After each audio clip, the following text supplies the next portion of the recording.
Over a 5-year span, I grew 3 inches a year for 5 straight years. My senior year, I was 6'3", and then obviously my senior year, I was 6'10". Big finish! Smith rejected by Davis.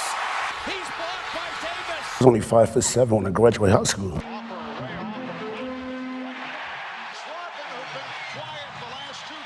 And in my senior year in high school, I was 6'7", but I weighed 170 pounds. Over the next 2 years, I gained 60 pounds, and I grew 6 inches.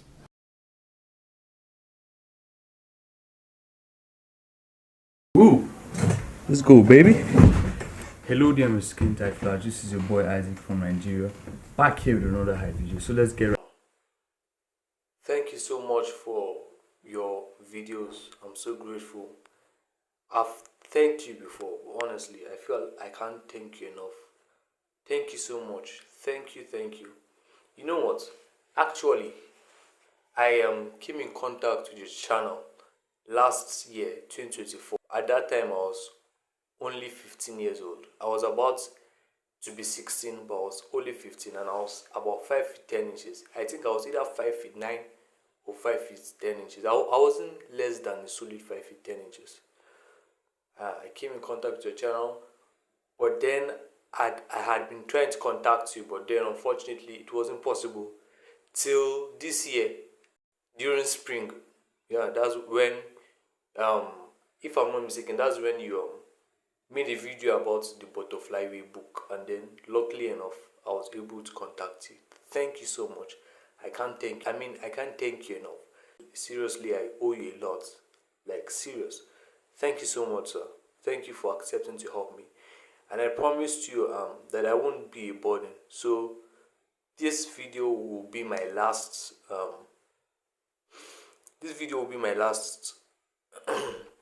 feedback video for now, unless you see otherwise. But for now, this video will be my last feedback video. So without further ado, let's get right into the video.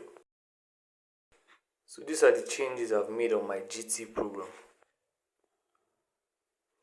So I included an exercise. I call it the upside down hang, but you can also call it the inversion hang. You just hang upside down, but then you need gravity boots to hang upside down to do it. That's the safest way I know. The safest way to do the upside down hang or the inversion hang. You just use gravity boots, hang upside down. And then I also intend implementing hanging with ankle weights.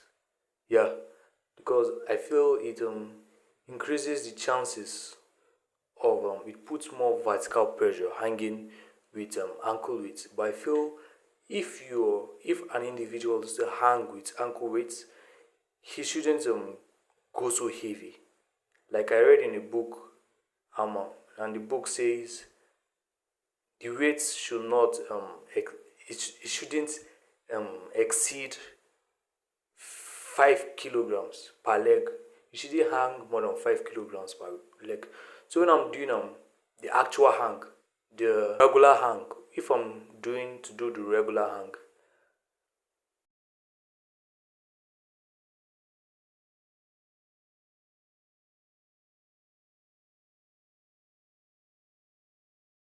I'm going to wear ankle weights on my ankle, nothing more than 5 kilograms.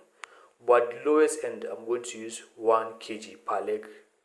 So, and then when I'm also doing the inversion hang, I'm going to put wrist weights on my wrists. I feel the inversion hang, when you're doing the inversion hang, you're putting much more pressure on your leg. Just like you're putting much more vertical pressure on your legs. Just like when I do the regular hang for a very long time, I feel my spine elongating, but I feel more pressure, vertical pressure on my hands. So, and I've seen it on other Grow Taller YouTube channels. So I feel that's a much more better. That will also like increase the chances of me having a successful grow taller, a successful GT journey. So as I said, I'm going to include inversion hangs. So when I'm doing inversion hangs, I'm going to put wrist weights this time around, not ankle weights, wrist weights. So I'm also considering cycling with ankle weights. There's this website I was lucky and I was lucky and I came across.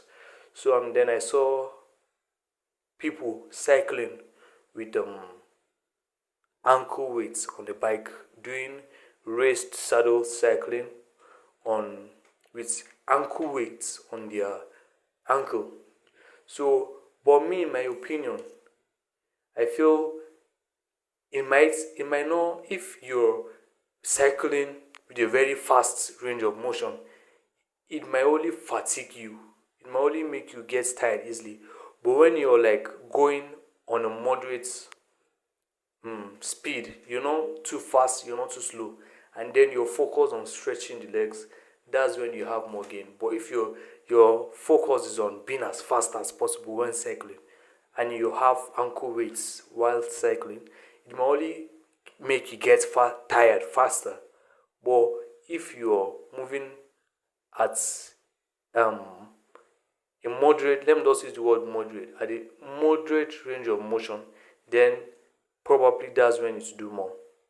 Sure, I'm not an expert, so that's just my 2 cents, as you always say.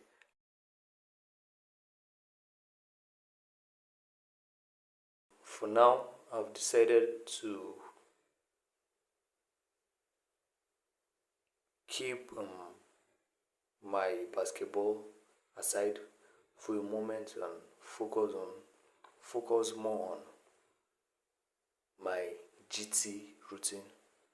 It might sound like a foolish idea, but I feel my basketball routine only adds more expense because I obviously burn more calories, and then I need more money to be able to replenish those calories I burn on the court.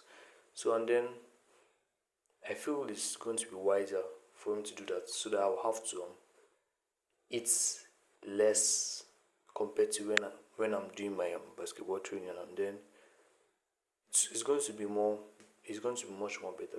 I want to be an NBA power forward, and the height of an average power forward, according to Chrome, is 6 feet 9 inches. But then the most successful power forwards I know are 2 inches taller. Tim Duncan is the greatest power forward of all time I know. He stands 6 feet 11 inches in shoes. Giannis Antetokounmpo, he's also 6 feet 11, and he's a great power forward. Kevin Garnett is 6 feet 11 inches in shoes, and others, just to name a few.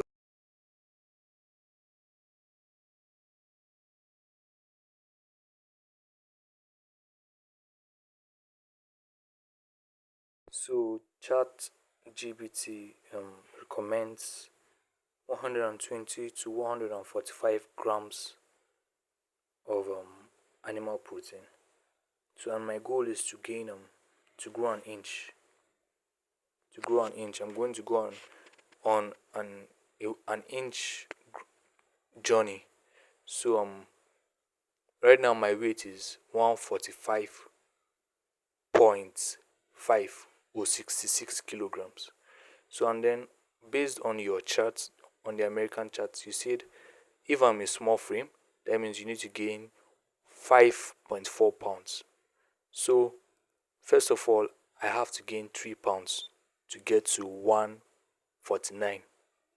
After gaining 3 pounds to get to 149, which is the standard weight for my height at 5 feet 10, then I have to gain an additional 5.4 inches on a protein centered diet, an animal protein centered diet. I need to gain 5.4 inches in order to have solid 5'11". So I'm going to be gaining a pound per week for 9 weeks. So at the end of the day, that will be 9 pounds. So if I was going to do milk alone, in order to hit 140 grams of animal protein, it means I'll take 4 liters plus. 4 liters plus gives me 140 grams of milk. And then 4 liters of milk is about 2,700 calories.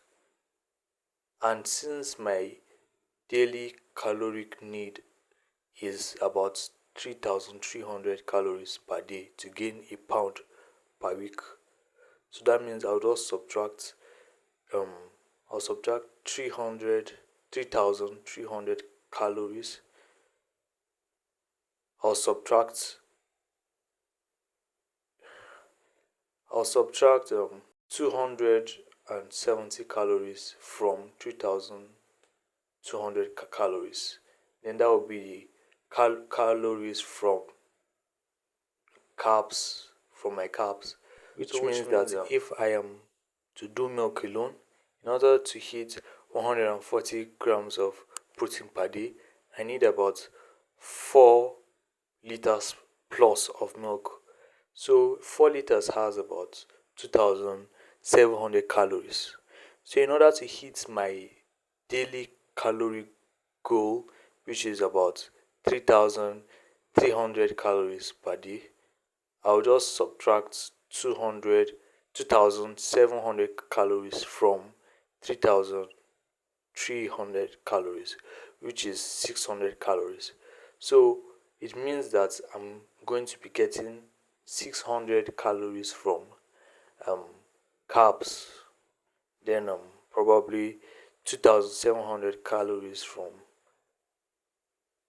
animal protein to make it 3,300 calories per day in order to gain 1 pound. I hope you understand me. It's kind of confusing because my accent alone, you might not even understand I just hope you understand me. How does a 5'6" kid who got cut from his 8th grade team earn a spot at the NBA Combine? How about adding a mind-boggling 15 inches of height in just a few years? Isaac Jones says he wasn't even a good player in high school, so even though he grew to be 6'4" by the time he graduated, colleges were not interested. So he went to work a 9-to-5 job at a pipe and supply company making $15 an hour. But he had a huge growth spurt over the course of a couple months, climbing to 6'7". At that point, his boss suggested that he go to college and even try and give basketball another shot. At 6'8", he did 3 years of JUCO, earned a scholarship to Idaho, then transferred to Washington State. Over the course of his 2-year NCAA career, he averaged over 17 points a game, over 1,100 total, and 7.7 boards per game, totaling more than 500. At 6'9", he showed out at the G League Elite Camp and was one of 5 players to earn a spot in the NBA Combine. Just a reminder, always give yourself time to grow.